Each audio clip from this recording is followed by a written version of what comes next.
Last time we followed Joey onto the special ed bus and he met Charlie, and there was a kid bumping his head against the seat with a helmet on, and we met two girls with the names Yam and Enooch on the back of their backpacks. Let's find out about them. Her name is May, Charlie said. The other is June. Do you get it? I looked at May. She was grinning. My sister and I can write notes back and forth to each other in backward writing, and people can't understand it, she said. Pretty cool. Can you talk backward? I asked. I wish, May said. Maybe they'll teach us at special ed, said June, and giggled. That is, after we learn how to read forward writing. We stopped at the railroad tracks, and the driver opened the door to listen for trains, but it was as if he had opened the door to tease me, as if he were singing, "Come on, Joey, bet you can't jump out the door and escape. Bet you don't have the guts." And I was sweating and my feet were vibrating like rockets right before takeoff. What do you think? Is Joey going to jump off the bus? Let's find out. I could dive out the bus door and run away and bounce off the walls all the way to Pittsburgh like my dad. Or I could pull myself together like my mom and go to special ed and get help. It was as if my life were trapped between two words, run and stay. And just as that kid behind me kept banging his head on the seat, I kept banging my head on those words, run, stay, run, stay. And because I didn't know which to do, I thought of my mom, who had already pulled herself together, and now it was my turn. Just then the door closed and we jerked forward over the bumpy tracks. Whew, we didn't jump off the bus. I let out an old breath and took a fresh one.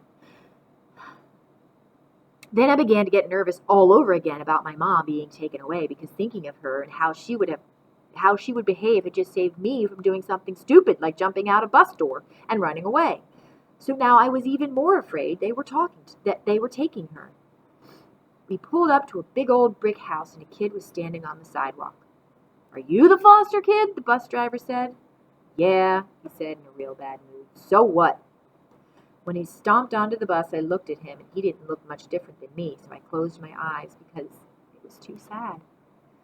When the bus stopped, I opened my eyes. We were in front of a new white building with dark tinted windows. It looked like a bank or a fancy office.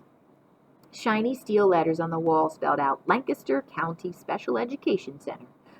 We must have arrived late because there were only a few people waiting for us on the sidewalk. "See you later," Charlie said, and used his foot to lift up his book bag so he could reach it with his miniature hand. He ran off toward a set of wide doors that opened automatically to let him in. The girls ran right behind him. I got off, and a big man came up to me. "Are you Joey Pigza?" he asked. He was wearing khaki pants, a white shirt, and a striped tie. "Yeah," I said. "I'm Mr. Ed Van Ness," he said. "I'm your caseworker, and you can call me Special Ed." "Most everyone does." "There's something I have to tell you," I replied. "First, let me tell you about the school," Special Ed said as the front doors parted to let us in. "It's not a school as you know it, and definitely not a place where you go because no one else wants you or likes you anymore. It's not a place for punishment." "That's because everyone here has already been punished," I said, and pointed to a kid in metal braces struggling to get up a ramp. His arms and legs looked like he was made out of twisted-up pipe cleaners. Special Ed waved to him. "Hi, Jason," he hollered. "Looking good, buddy." Jason grinned as he jerked his head over to one side and said something that sounded like a smudged-up word. "He is a great kid," Special Ed said to me. "For him to climb that ramp is like you and me climbing Mount Everest." I think that's an important thing to talk about, too, how yes, we may look different and act different and have different abilities, and we may see someone struggling to do the most basic thing, but for them, it might be really difficult. And so that's why in class I always say, don't say it's easy, because for someone else it might be the toughest thing in the world. So it's all perspective, right? It's all about individual needs and abilities.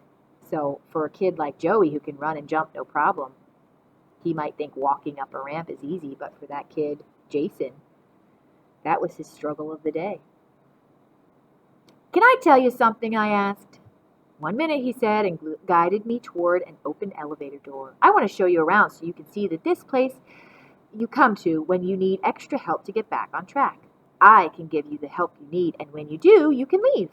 In your case, you have to be here at least 6 weeks because you hurt someone. It was an accident, I said. Yes, it was, he agreed, but we don't want to repeat it. We want you to learn to make better choices and to go back to school. If you become a regular here, it just means we didn't do our job. Quite frankly, we like the kids who don't want to be here. I didn't hear much of what he was saying because I still had to tell him something. The bus driver thought I was a foster kid, I blurted out. That's a mistake, Special Ed replied. I want to see my mom, I said. We can't do that right now, he said. We have other things to do. I have to introduce you to some other people who will be helping you. When can I see my mom? I asked. We'll call her on the phone, Special Ed said. I promise. We actually are splitting this chapter into 3 parts because it is so long. But I think it's an important chapter. So think about all the things we read about and talked about, and we'll finish up next time.